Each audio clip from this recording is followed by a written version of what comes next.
Coming up next is DC News number 116. It's going to be an all-world's finest edition of DC News. And we're going to talk about Superman and Batman. Specifically, we're going to talk about the Superman family lawsuit. It is not over with yet. Warner's is going back to court with it yet one more time. We're going to talk about that. We're also going to talk about a new Bizarro in the Superman universe of comics. We're also going to talk about Bruce Wayne's new addition to the Wayne family. All that and more coming right up. Big things are happening at DC Comics. Bone Comic Book Man just gotta know. I can see just fine. What I really need is a pig that eats broccoli. DC Comic Book News, episode 116, Saint Sarcasm. Hey folks, Comic Book Man here. Welcome once again to my video outhouse. It's time for DC News. DC News, and DC News is coming to you from this place, Alternate Reality, which is located at the intersection of 111th and Kedzie in beautiful downtown Mount Greenwood. Alternate Reality, where all my new comics, especially all my DC comics, are always 15% off every day for everyone. This is a world's finest edition of DC News, which means Superman, Batman, and nothing else. And our first story up involves, the Superman lawsuit. It is such a train wreck. Warner Brothers is going back into court and trying to get the decision from earlier this year relitigated. How? Well, they went to the Ninth Circuit Court of Appeals to reverse a decision that the court made in 2008, which gave the heirs of Jerry Siegel half the rights to the original Superman story, and they want the court to enforce a deal that the family rejected in 2001.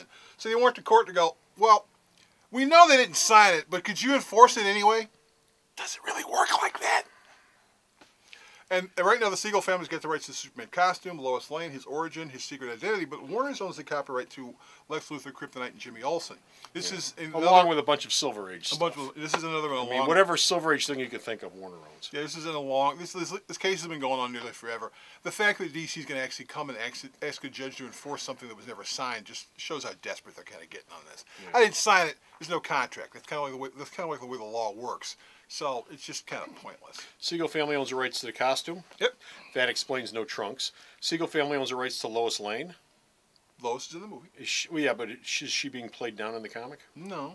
No? Okay. Well, I would expect her to disappear then at some point. No. Well, if she has another boyfriend. Well, if they own the rights, though, if they own the rights to Lois Lane, that would mean in the comic she's going to have to take a lesser role. Well, either that or no role. Or they're ponying up. Well, they basically every time they use it, they got to pony some cash up to the Siegel family every time they use this. And well, it's easier to get rid of her and bring Lana back, who's well established in Smallville, and they also own the rights to Clark Kent, the secret identity. Yeah, the other rights to the secret identity. So, Clark Kent was just killed in the comic recently, although battle. You mean he's dead? Yeah, like that. Oh my God! Well, Clark Kent is dead as far as the world is concerned. Okay, of course, Superman is not dead. Kal-El is not dead, but Clark Kent is, which could mean you might not be seeing Clark for quite some time. Well, he's got to have a secret identity. Well, yes, but it doesn't have to be Clark Kent. It could be Clint Clarkson. Yeah, and people will read that and go, Ken Clarkson! People will read that and go, reporter for the crap I've ever seen. The New York Times Picayune. I'd like to see him try to pull off Lana Lane. Lana was big in Smallville for the first couple seasons, and then she sort of went away. Oh, she was big for the first 5 seasons. Yeah, and she's 5 or 6 seasons, then she left. And also another little thing here. There's guys who created Smallville and the producers. Okay, Warner's going to pay them a lot of money because basically Warner's cheated them out of a whole bunch of cash by running that show. Allegedly. Allegedly. Yes, they allegedly cheated them out of cash by taking a Warner Brothers owned character and selling it to the CW, which is owned by Warner Brothers, for an amount of money that was way lower than anyone else would have offered. That sounds like? That sounds like one of those creative bookkeeping things which go on in Hollywood all the time. That's why you buy now. Well, there was also something cool about this. Apparently, part of the original deal for Smallville. Okay, every episode of Smallville and the DVDs and all that stuff, DC Comics got 5% of all the profits. And they said, well, we sold it to keep the show going. We sold it to a disinterested party, and the creators and the producers went, they're not disinterested. You own the company. What do you think? We're stupid? Calm yourself. Get him his pill. Calm yourself, Bo. Yeah. Your pill, Bo. Kind of dumb. Okay, meanwhile, Face to the nose, you Breathe, weasels. yeah, breathe. staying with the Superman comics, there is a new version of Bizarro coming to the Superman comics, which, of course, Bizarro being a Silver Age concept, is not part of the Siegel family lawsuit. No, and But he's coming. Bizarro will be coming back. Scott Lobdell, who's writing the Superboy book, he's writing Red Hood and the Outlaws. Kenneth Rocafort, who's doing the art for Red Hood and the Outlaws. They're going to be taking over Superman with the 0 issue and every issue past that point. And one of the things that Lobdell's got planned is another version of Bizarro, which is not going to be cute or cuddly. It's going to be freaking scary. Okay. Because he said a twisted version of Superman is not supposed to be funny. He's supposed to be, like, terrifying. Bizarro's been played for laughs, and Bizarro's been played like Frankenstein in the past.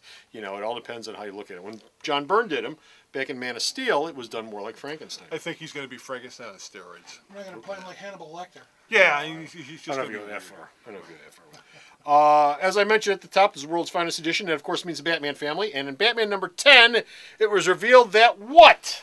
Lincoln March, who Who? was introduced in Batman number 1 and killed a little later on in future issues, was revealed in issue number 10 not to be dead, which was shock enough, number 1. Is there a spoiler coming up here? Well, yes, there's a spoiler, so if you haven't read Batman number 10, which means you're one of the 4 or 5 people in the entire world that hasn't read the book yet. I haven't read it yet. Well, what the hell what are you waiting on? Lincoln March happens to be Who? Thomas Wayne Jr., Who? Bruce's brother. You got one of those? Bruce's brother was introduced in the 1970s by DC. Really? And totally forgotten about. Where was he introduced at? He was introduced in, I guess, during the point where Len Wein and them were working on the book Okay. in the 70s. Also, Thomas Wayne Jr. is Owlman in the Crime Syndicate of America. Okay. And in that world, Thomas Wayne The is Owlman around of America. Well, in America, because it's spelled. What was he doing that fateful night that the Waynes were out seeing Zorro? Apparently, the deal is the story that they're explaining is he was born prematurely and taken to a hospital. And when the Waynes got killed, his entire existence was more or less forgotten about. Who's this kid? I don't know. He's a kid. We don't know. He's premature. Where's his mom and dad? Mom and dad never showed up. So at the hospital has a kid. Okay, belongs to the Waynes. He's born prematurely, but the Waynes get killed, and then the hospital forgets all about who the kid's parents are. Well, I'm assuming. Yeah, okay. I'm assuming the kid went to the hospital and they didn't know that he was Thomas and Martha Wayne. Did they keep on feeding him? They kept on feeding him, and he grew up to be an adult. And it actually works with what Scott Snyder's plan, because the ultimate Batman villain would be the complete opposite of Bruce Wayne. And the point behind the Court of He's Owls. grown up on the mean streets of Gotham. He's the guy behind the Count of the Owls. That was Yes. that was the other big reveal. He's the guy behind all of it because he wants to screw up his brother's life. Because he forgot him. He's got a brother. You forgot all about me, you scumbag. He was like 6 years old. Well, it doesn't matter. I guess. It doesn't matter. It just doesn't matter. He's still a jerk. Now, in issue number 11, we'll find out whether he really is Thomas Wayne Jr. Oh, they're going to wrap it up that quick? Well, the Court of Owls story. Talk about playing out a concept. The Court of Owls storyline actually ends with 11, and Yeah. then 12 is like a standalone issue. Then they go to the next arc, which is going to feature a twisted version of the Joker. But the plan, A twisted version. well, even more twisted. But I mean, come on. I mean, it's a really cute storyline idea. It's a really smart storyline idea to have Thomas Wayne being Bruce's brother and being his Thomas complete Wayne opposite, Jr. Thomas Wayne Jr. and being the guy who wants to get rid of his brother and everything the Wayne's family stands for.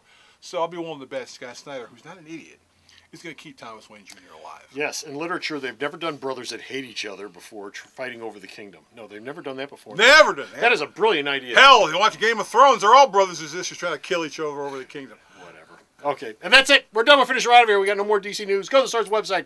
Check out all the DC news he sends me that I post up there. Tell them. I Today! am Thomas Wayne, and the website is found.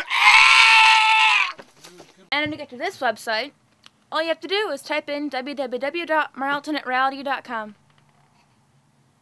So stop off the Star's website. Check out all of this man's news. And until next time, this is Comic Book Man And this is Thomas Wayne Jr. saying, happy trails. Bye. Alternate Reality now opens at 10:30 instead of 11 on Sundays. There's like half an hour sleep over this, and so you guys better show up.